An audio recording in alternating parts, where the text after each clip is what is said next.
తగ్గింపు స్వభావంతో ఆయన మనము నడవలసిన మార్గములన్నీ కూడా మనకి ఆయన నేర్పించాడు. ఆయన లోకంలో మనం కూడా ఆయన బిడ్డలమైన మనం కూడా యేసుక్రీస్తును అనుసరించి ఆయన మాటలు అనుసరించి మనం నడుచుకోవాలి. కనుక యేసయ్య నేర్పినటువంటి కొన్ని మాటలు, ఆయన నడిచినటువంటి మంచి మార్గంలో నడిచినప్పుడు పరిశుద్ధాత్మ తండ్రి ఆయనకు తోడుగా ఉంది అనేకమైన అద్భుత కార్యములు, ఆశ్చర్య కార్యములు, పాపులను రక్షించి బాధలో ఉన్న వారిని, కష్టంలో ఉన్న వారిని వారికి సేద తీర్చి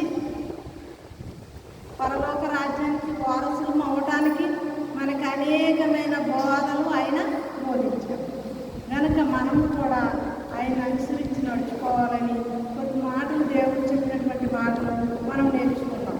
యేసుక్రీస్తుకు ఉన్న మంచి అలవాట్లు, మంచి మాటలు, మంచి నడవడిక, ఆయన దేవుని కుమారుడిగా పాపము లేనివాడిగా మన మధ్య ఎలా జీవించి ఆయన మనం బోధించారు. లూకాసు వార్త 21వ అధ్యాయం 37వ వచనం.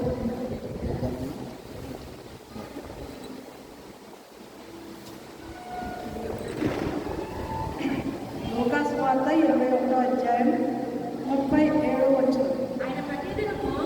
ఆయన ప్రతిదినము పగటియందు దేవాలయంలో బోధించుచు రాత్రి వేళ ఒలివ కొండకు వెళ్ళుచు కాలం గడుపుచూ ఉండేది. ప్రజలందరూ ఆయన మాట వినుచు దేవాలయంలో ఆయన యొద్దకు వెంటనే వచ్చుచుండిరి. ప్రభునందు ప్రియ దేవుని బిడ్డలారా, యేసయ్య జన్మించారని మనం పండుగ చేసుకుంటున్నాం. కానీ అన్నిటికంటే ముఖ్యముగా మాట వినుట శ్రేష్టం. ఇప్పుడు యేసయ్య చెప్పిన మాటలు మనం వినాలి. అప్పుడు మనకి నిజమైన పండగ. దేవుని మాట కనుక మన ఇష్టానుసారంగా జీవించినప్పుడు మరి మనకు నిజంగా పండగే ఉండదు. కాబట్టి మనము యేసుక్రీస్తు వలె తను తాను తగ్గించుకొని క్రీస్తుకు ఉన్నటువంటి స్వభావం మనల్ని ధరించుకొని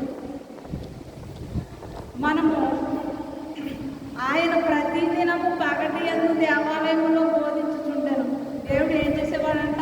పగలంతా మందిరంలో వాక్యం బోధించేవాడంట. అనేక మంది మరి దేవాలయంలోనికి యేసయ్య బోధన వినడానికి వచ్చేవారంట. అలాగే కొండ మీదకి వెళ్ళి ప్రసంగం చేసినప్పుడు ఎంతమంది వచ్చారు? 5,000 మంది వచ్చారు. 5,000 మందికి ఆయన 5 రొట్టెలు 2 చిన్న చేపలు ఆహారంగా పెట్టాడు. ఆయన యేసయ్య మరి ఆశ్చర్యపరుడు కదా, ఆశ్చర్య కార్యాలు చేశాడు. ఆయన నమ్ముకున్నటువంటి మనం కూడా దేవుని యందు భయభక్తులు కలిగి ఏ విషయంలోనైనా ఆయన ప్రార్థన చేసి 5 రొట్టెలు చేతులు పెట్టుకుని ప్రార్థన చేసినప్పుడు 5,000 మంది సరిపోయింది. కాబట్టి ప్రార్థనలో అంత శక్తి ఉన్నది కనుక మన విషయంలో, మన కుటుంబ విషయంలో, మన బిడ్డల విషయంలో, అన్ని విషయంలో ప్రార్థనే ప్రాముఖ్యం. మన విషయంలో ఎవరితో ఏం చెప్పుకున్నా కానీ అది ఉపయోగం కాదు. నీ దగ్గర నీ మాట, నా దగ్గర నా మాట. కానీ యేసయ్యతో చెప్పుకుంటే నీ హృదయవాంఛలను తీర్చేది ఎవరో? దేవుడే. మనుషులతో చెప్తే తీర్తారండి. ఇంకా ఎక్కబడిసి ఇంకా ఆవేటి మధ్యనే గొడవ పెట్టేస్తారు. గొడవలు ఎక్కడైతే ఉంటాయో సైతాన్ అక్కడే ఉంటుంది. కాబట్టి యేసయ్య మనకి ఏం నేర్పించాడు? ఆయన ప్రతి దినమందు పగటైన దేవాలయంలో బోధించు, రాత్రి వేళ ఒలీవ కొండకు వెళ్ళుచు కాలం గడుపుతుంటే ప్రజలందరూ ఆయన మాట వింటకు దేవాలయంలో ఆయన యొద్దకు పెద్దల కాడే వచ్చుచుండేది. దేవుని మాటలు అవి తేనె కంటే తీపైనవి కదమ్మా. అందుకని దేవుని మాట వినడానికి పెద్దలకాడే వచ్చేసేవారంట దేవాలయానికి యేసయ్య. మరి యేసయ్య మరి ఆయన భూమి మీద పుట్టి ప్రజలకి రక్షణ భాగ్యం అనుగ్రహించాడు ఆయన.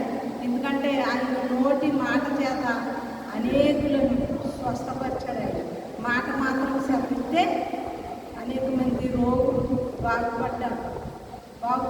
ఆయన మాటలో స్వస్థత, ఆయన ఉమ్మిలో స్వస్థత, ఆయన నీడలో స్వస్థత, కాబట్టి యేసయ్య అంత గొప్ప దేవుడు. అలాగే ఆ పైన ఇక్కడ చూసినట్లయితే అమ్మ చెప్తారు 34 నుంచి నేను మాట చదువుతున్నాను.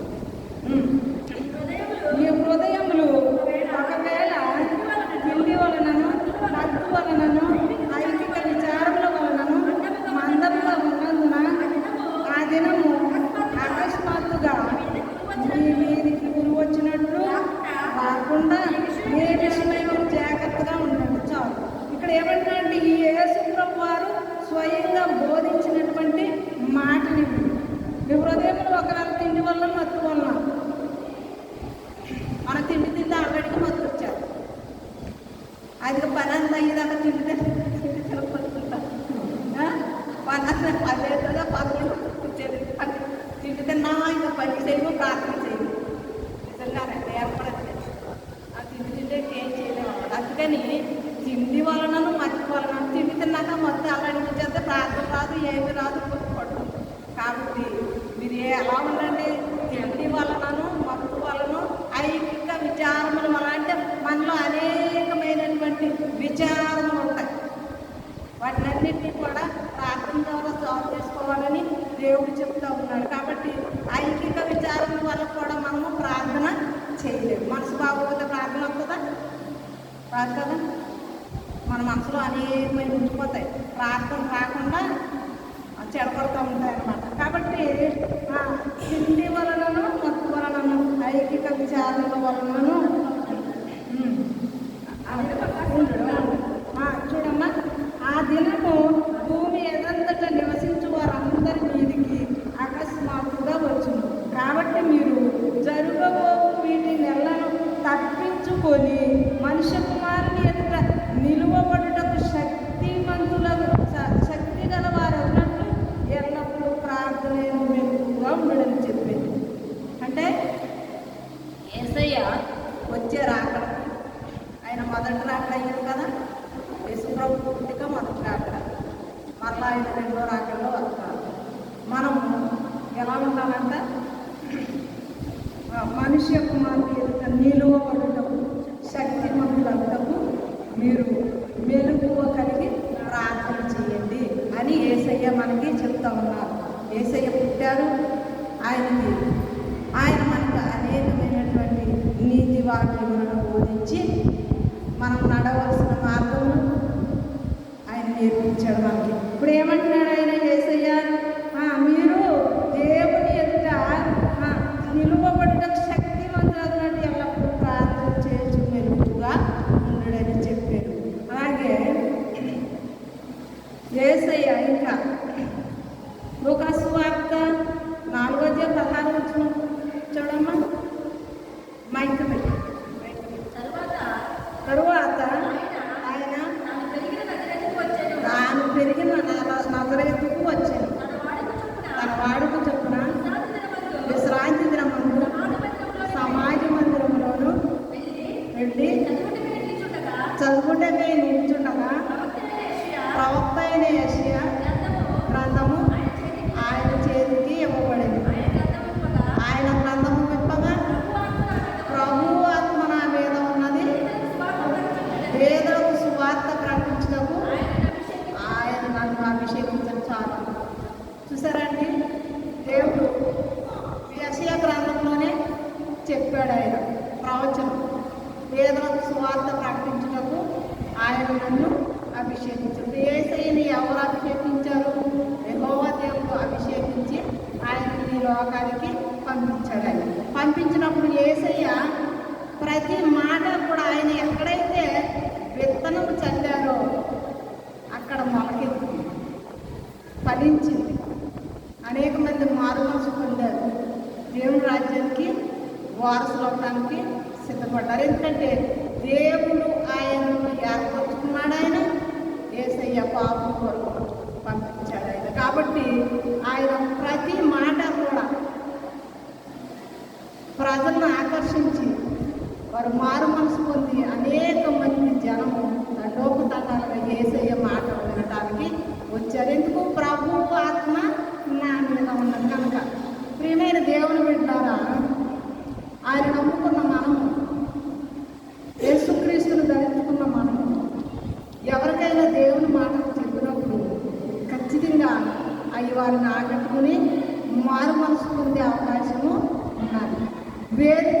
ప్రసంగాలు చేయక్కర్లేదు. మన నోటి మాటలు మనము మారి ఇతరులను మార్చడానికి అవకాశం ఉంది. ఎందుకంటే తోటి సహోదరి మనకి ఏదైనా కష్టం చెప్పినప్పుడు అమ్మ ప్రార్థన చేసుకోవాలి. బైబిల్ గ్రంథంలో అనేక మంది బిడ్డలు ప్రార్థన ద్వారా స్వస్థత పొందుతున్నారు, ప్రార్థన ద్వారా అనేక సమస్యలు తీర్చుకున్నారు. ఆ వాక్యాలు వారికి చెప్పినప్పుడు వారు ఖచ్చితంగా మనసు పొందే అవకాశం ఉంది. ఎవరైతే లోకములో అనేకులను దేవుని తట్టు చూపుతారో వారు ఆకాశ మండలంలో జ్యోతులు కొని వెలిగించబడతారని దేవుని వాక్యం చెప్తుంది. వారి సమస్య చెప్పినప్పుడు దేవుని వాక్యాన్ని మనం ఎత్తుపట్టి వారికి బోధించాలి. ఎవరు ఎక్కడ ఇద్దరు ముగ్గురు కూడి నా నామను ప్రార్థన చేస్తారో వారి మధ్య నేను ఉంటానండి. ఎవరైతే ఇద్దరు ముగ్గురు కూడి మాట్లాడుకుంటారో ఆ మాటలు దేవుడు ఆలకిస్తానే ఉంటాడు. కాబట్టి మరి మారు మనసు పొందే అవకాశం ఉంది. యేసయ్య బైబిల్ చదివి మనం మందిరంలోకి వచ్చినప్పుడు పిల్లలు చక్కగా బైబిల్ చదివినప్పుడు పరిశుద్ధాత్మ వారి మీద ఉన్నప్పుడు వారు చక్కగా మాట్లాడగలుగుతారు, చక్కగా పాడగలుగుతారు, చక్కగా వినటం కూడా. కొంతమంది వాక్యం వినటం లూదియా హృదయం తెరవబడ్డారు కనుక ఆమె వాక్యం విన్నది తన ఇంటి వారిని అందరినీ మార్చుకున్నది. వారు వెంటనే బాప్తిస్మము పొందారు. పేతురు ప్రసంగం చేసినప్పుడు 3,000 మంది రక్షింపబడ్డారు, 3,000 మంది బాప్తిస్మం పొందారు. పేతురు గారు ఆయన నీడపడిన వారు కూడా స్వస్థత పొందుకున్నారు. ప్రియమైన దేవుని పెట్టారా, మీరు కూడా మీ నోటి మాటే యేసయ్య వాక్యం బోధించారు, మీరు కూడా వాక్యము బోధించాలి. మనం పండుగ చేసుకుంటే సంబరం కాదండి. ఒక పాపిని మారిస్తే దేవునికి ఎంతో ఆనందము, దేవదూతలు పండుగ చేసుకుంటాయి. కాబట్టి అలాగే ప్రకటన గ్రంథము 1వ అధ్యాయం 3వ వచనం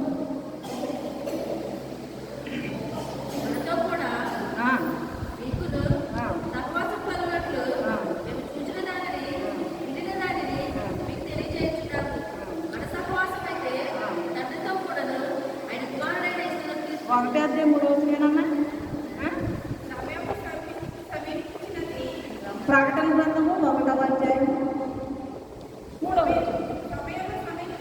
సమయం సమీపించినది కనుక ఈ ప్రవచన వాక్యం చదువువాడు వాటిని విని ఇందులో రాయబడిన సంగతులను గైకొనువాడు దాన్ని. చూసారా అండి, సమయం సమీపిస్తుంది, దేవుని రాకడ వస్తూ ఉంది. అనేక మంది బోధకులు బోధిస్తూ ఉన్నారు. కాబట్టి ఈ సంగతులు విని గైకొని వారు ధన్యులంట. దేవుని వాక్యం చెప్పినప్పుడు మనం గైకోవాలి. పొద్దు నుంచి సాయంత్రం వరకు కూడా టీవీలో వాక్యాలు వస్తాయి, మరి యూట్యూబ్లో వాక్యాలు వస్తాయి. మనం వాటిని విని గ్రహించుకోవాలి. గ్రహింపు లేకపోతే మనం ఎన్ని వాక్యాలు విన్నా వ్యర్థమే. కాబట్టి పండుగలు వ్యర్థం, ఇవన్నీ కూడా వ్యర్థమైపోతాయి. ఎందుకంటే దేవుని వాక్యము మన హృదయంలో నిలబడకపోతే మనం చేసి ప్రతిదీ కూడా వ్యర్థమైపోతాయి. ఎవరి హృదయంలో ఈ ప్రవచన వాక్యములు వినువారు చదువువారు అందరూ కూడా ధన్యులు అంట. వాక్యము చదువుని వర్ధన్యులు, విన వర్ధన్యులు. కాబట్టి మీరు ధన్యత పొందుకోవాలంటే బైబిల్ బాగా చదువుకోవాలి. బైబిల్ బాగా చదువుకున్నప్పుడు, ఈ బైబిల్ చదివినప్పుడు దేవుని ఆత్మ మీలోని, మీ హృదయంలోని ప్రచురమవుతుంది. కాబట్టి నూతనమైన సంగతులు, నూతన హృదయమును నీకు ఇస్తానని దేవుడు సెలవిచ్చాడు కనుక వాక్యం చదివినప్పుడే మనకు నూతన హృదయము వస్తూ ఉంటుంది. కాబట్టి వాక్యం బాగా చదవాలి, వాక్యం వినాలి. చదువులేని వారైతే వినాలి. వినటం వలన విశ్వాసం కలుగును కనుక వాక్యము వినాలి. కీర్తన గ్రంథము 1వ అధ్యాయం 2వ వచనం. 1వ అధ్యాయం 2వ వచనం.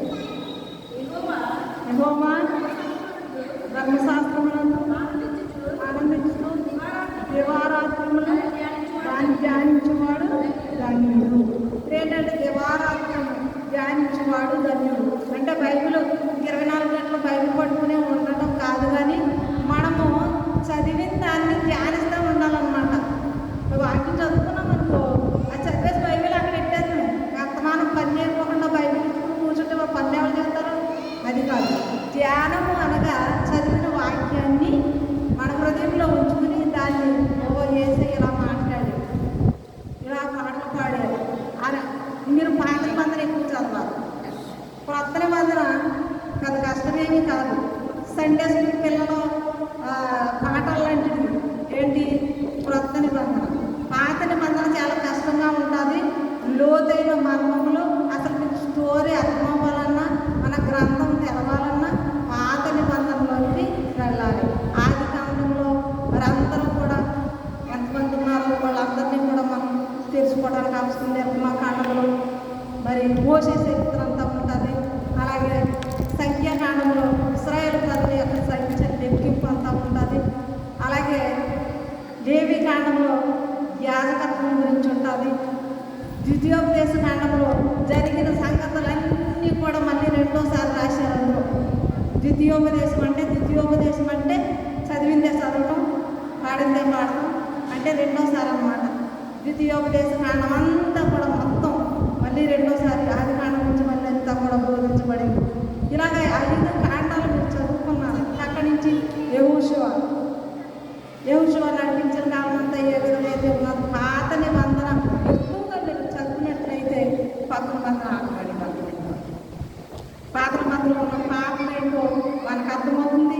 యేసయ్య ఎందుకు పుట్టాడో కూడా, మనకెందుకు పుట్టాడు, ఎందుకు పుట్టవలసి వచ్చింది.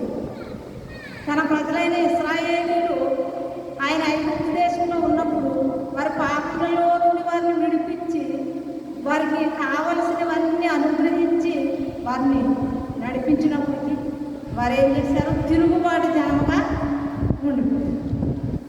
తిరుగుబాటు జనముగా యెరెమీయా గ్రంథము, యెషయా గ్రంథము ఇవన్నీ కూడా ప్రవక్తలను పంపించి ఇశ్రాయేలు ప్రజలకు ఆయన బోధించాడు. ప్రవక్తలలో ఉండి మాట్లాడాడు. ఎంత మాట్లాడినా వాళ్ళు విననోళ్ళని ప్రజలుగా ఉండిపోయారు. గనక ఆయన ప్రాణం విసిగి యేసయ్య కొన్ని వందల సంవత్సరాలు మాట్లాడటం మానేసాడు. మరలా దేవుని జ్ఞాపకం చేసుకుని తన కొరకు, మన కొరకు తన ప్రియ కుమారుని పంపించి మన పాపములను రక్షించి మన వాక్యం బోధించి మనల్ని ఆయన ఈరోజు మనం ఈ విధంగా ఉన్నాము అంటే, ఈ పండుగలు చేసుకుంటున్నామంటే కేవలం యేసయ్య యొక్క కృపను బట్టి, ఆయన చనిపోయిన దాన్ని బట్టే మనము.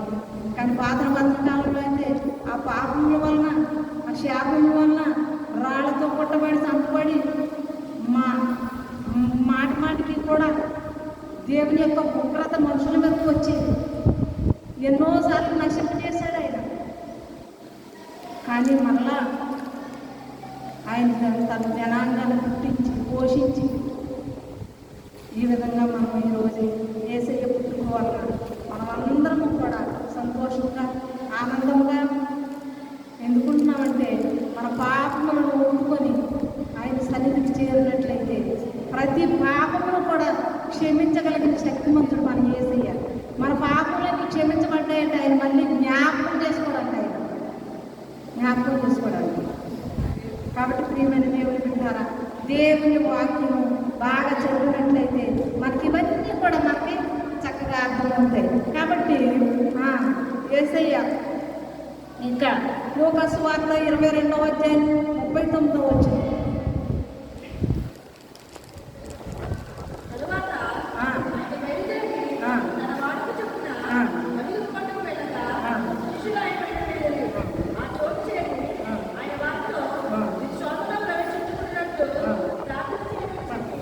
చాలా మీరు శోధనలో ప్రవేశించకున్నట్లు ప్రార్థన చేయాలంటే మనకు అనేక శోధనలు వస్తూ ఉంటాయి. కానీ ప్రభువారు ఏమంటున్నారంటే, మీరు శోధనలో పడకుండా నిమిత్తము ముందుగా ప్రార్థన చేయమంటున్నారు. మనకు ఇప్పుడు అనేకమైన రోగాలు ఉన్నాయనుకోండి, ఆ రోగాలు రాకుండా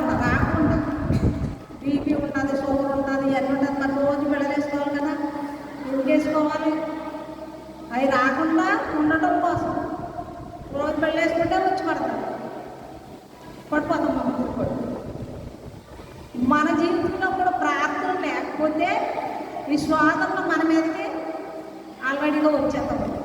ఎందుకంటే ప్రార్థన లేని ఇల్లు పాడుదిబ్బలే ఉంటుందని దేవుని వాక్యం సెలవిస్తాం. కనుక ప్రార్థన మనకి ఎల్లప్పుడూ కూడా ప్రార్థన ఉండాలి. యేసుప్రభు వారు ప్రార్థన చేయడానికి వెళ్ళారు ఆయన కొండ మీదకి. ఆయన ఎంతగా ప్రార్థన చేశారంటే ఆయన చెమట రక్త బిందువులుగా మారాడు. ఆయన చెమట రక్త బిందువులుగా మారినంతగా యేసయ్య ప్రార్థన చేశారు. మనం అలా చేయలేము. మనం ఎంత తండ్రి వెళ్ళారనేటట్టు మనకి ఏం చేయాలో తెలియదు అనమాట.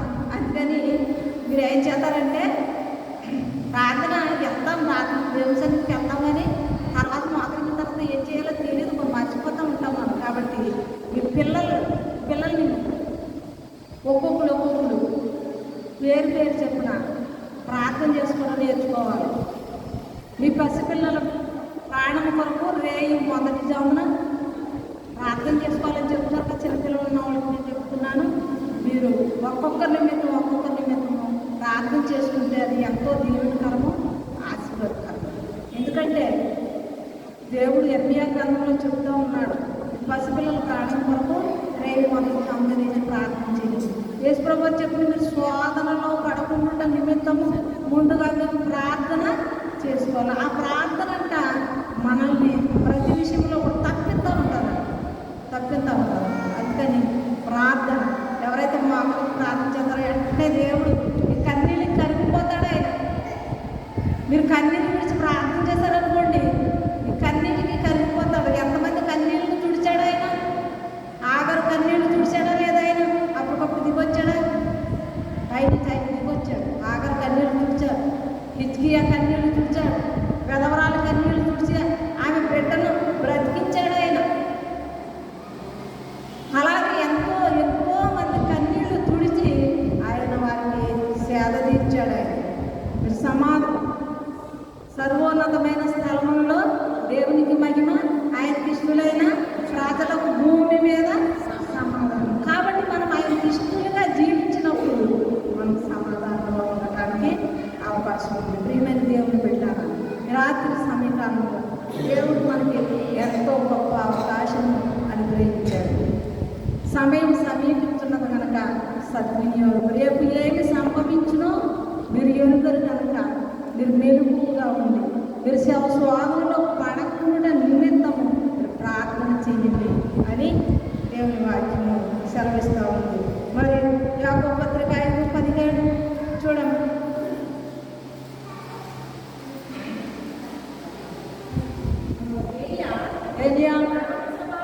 మన వంటి స్వభావం గలవాడే వర్షం పొందునట్లు ఆ శక్తితో ప్రార్థన చేయాలి. 3 సంవత్సరములు వర్షం కురవలేదు. మాతో మరలా ప్రార్థన చేయగా ఆకాశం వర్షం ఇచ్చాను, భూమి తన ఫలమును ఇచ్చాను. దేవుని ప్రియ బిడ్డలారా, దినాన్ని చూసినట్లయితే ఆయన ప్రవక్త కదా, ఆయన ప్రార్థన చేశాడు. మనం చేతే జరుగుద్ది ఏంటి అని అనుకోరు. ఎవరైనా సరే ఈ భూమి మీద జన్మించిన ప్రతి ఒక్కళ్ళు కూడా ప్రార్థన చేసినప్పుడు దేవుడు తప్పకుండా ప్రవక్తలైనా, లేనోళ్ళైనా, ఉన్నవాళ్ళైనా, జ్ఞానులైనా, అజ్ఞానులైనా ఎవరైనా దేవుని దృష్టికి ఒక్కటే కనుక ఎవరు ప్రార్థన చేసినా సరే దేవుడు ఆలకించి ఏరియా మన వంటి స్వభావం కలిగిన మనుషులే కానీ అయినప్పటికీ కూడా 3.5 సంవత్సరములు వర్షం పడలేదని ప్రార్థన చేసినప్పుడు వెంటనే వర్షము ఆగిపోయింది.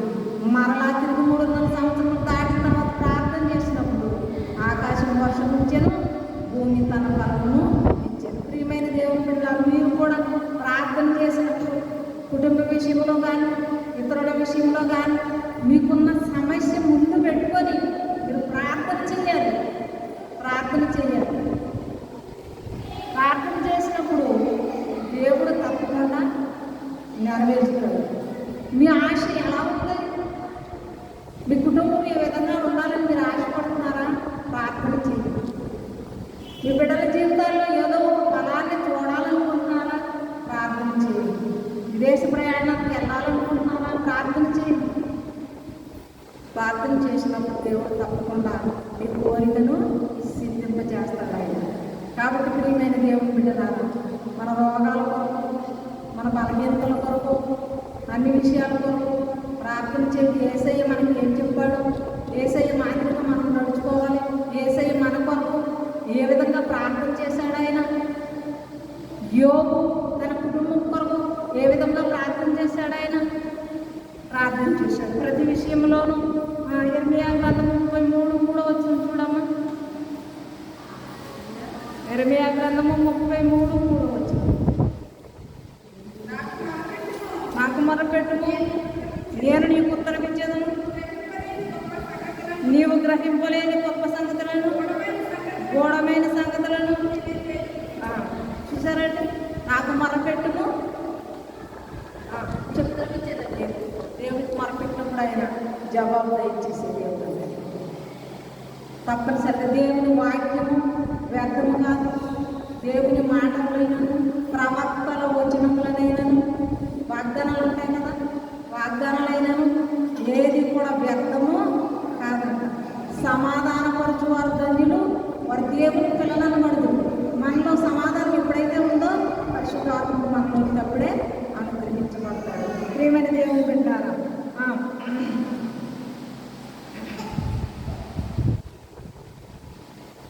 అలాగే చాలామంది భక్తులు వ్యక్తిగతంగా ప్రార్థన చేశారు. అన్న వ్యక్తిగతంగా ప్రార్థన చేసింది, గొప్ప ఆశీర్వాదం ఉంటుంది. కుటుంబ ప్రార్థనలో మరి చాలా ఉండగానే సమయం అయిపోతుంది. మనము సమాజం గురించి ప్రార్థన చేసుకోవాలి, మనకున్న అలవాట్లు మార్చుకోవాలి. యేసయ్య సువార్తను ప్రకటించినట్లుగా మనం మారి ఇతరులను మార్చడానికి సువార్త ప్రకటించాలి. కాబట్టి ప్రియమైన దేవుని బిడ్డలారా, మనము ఈ దినాన్ని నేర్చుకోవాల్సింది ఏంటంటే ప్రార్థన చేసి దాని జవాబు కొరకు ఎదురు చూడాలన్నమాట. ప్రార్థన చెయ్యాలి, చేసి సుదులు పెట్టేకూడదు. జవాబు వచ్చేంత వరకు కూడా యాకోబు దేవుని సన్నిధిలో తిరుగులాడాడు, తెల్లవారు తిరుగులాడాడు. జవాబు వచ్చేంత వరకు కూడా తిరుగులాడాడు. కాబట్టి మనము కూడా ప్రతి విషయంలో దేవుని సన్నిధిలో తిరుగులాడే ప్రార్థన, మనము యేసయ్య చేసిన ప్రార్థన, యేసయ్య చెమట నిధులు రక్తముగా మారేంత వరకు కూడా ఆయన ప్రార్థన చేశాడు. మీరు స్వాదంలో పడుకున్నట్లు మేలుకుందరికి ప్రార్థన చేయమని ప్రియమైన దేవుని బిడ్డలారా, ఈ రాత్రి యేసయ్యను కలిగిన మనము అలాగా యాకోబు వలె తిరుగులాడి ప్రార్థన, మన కుటుంబ సమస్యలు, మన అనారోగ్య పరిస్థితులు అన్నీ కూడా మరి గొడవలు పెట్టుకుంటే సైతాన్ని త్వరబడి ఇంకా ఎక్కువైపోతాయి. గొడవలు పడ్డాకడే ఉంటాడు సైతాన్ని, లోపమైపోతాడు ఇంకా. కాబట్టి మన కుటుంబ విషయాలు గొడవలు పెట్టుకోకుండా సమాధానం కలిగి ఉన్నప్పుడు యేసయ్య మనలోనికి, మన కుటుంబంలోనికి, మన జీవితాల్లోనికి ఆయన వస్తాడు, ఆయన పుడతాడు. అప్పుడే మనకి క్రిస్మస్, మన ఇంట్లో, మన కుటుంబంలో, మనలో అందరిలో సమాధానం ఉంటే అప్పుడే మనకి క్రిస్మస్ పండుగ. సమాధానం లేకపోతే క్రిస్మస్ పండుగ లేదు. కనుక సమాధానం కలిగి మనమందరం కలిసి క్రిస్మస్ పండుగ జరిపించుకుంటాం. పరిశుద్ధ లేకుండా దేవుడు దీవించి మన హృదయంలో భద్రపరచుగా. ఆమేన్.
అందరు లేచి నిలబెట్టడం.